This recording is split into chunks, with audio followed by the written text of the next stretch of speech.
Alors j'anticipe, je vais sortir mon bouquin, enfin j'ai fini d'écrire mon bouquin là et quand il va sortir, j'anticipe les critiques. Alors ça veut pas dire qu'elles sont pas valides, on est d'accord, mais moi ça me permet de faire un site web où je pourrais dire: «Tenez, il y a ces points que j'ai déjà abordés». Quand Nicolas Demort a sorti son livre, je pense pas que je ferais un carton comme ça, on est d'accord, mais je pense que c'est un bon exemple.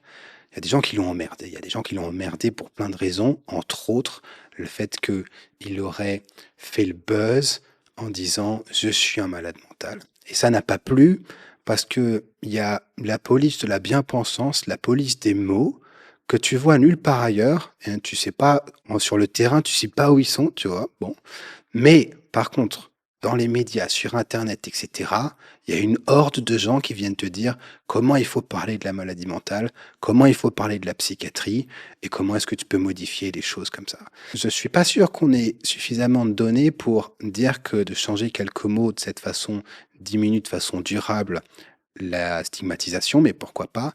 Mais moi, j'ai lu son bouquin et à mon avis, il peut tout à fait dire qu'il a une maladie mentale et qu'il est un malade mental. Je pense que les personnes concernées peuvent dire ce qu'elles veulent. Alors, tu as des gens qui n'ont aucune maladie, s'ils disent: «Je suis malade mental», ça pose problème.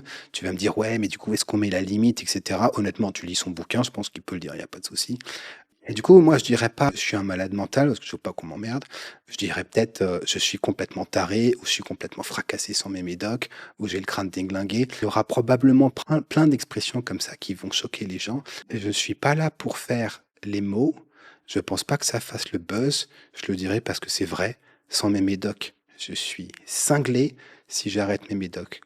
Je suis complètement cinglé, je pense que je pourrais être dangereux et pour les autres et pour moi-même et du coup, je suis un malade mental et je peux utiliser les termes que je veux pour me définir. J'en ai rien à foutre de ce que les gens penseront.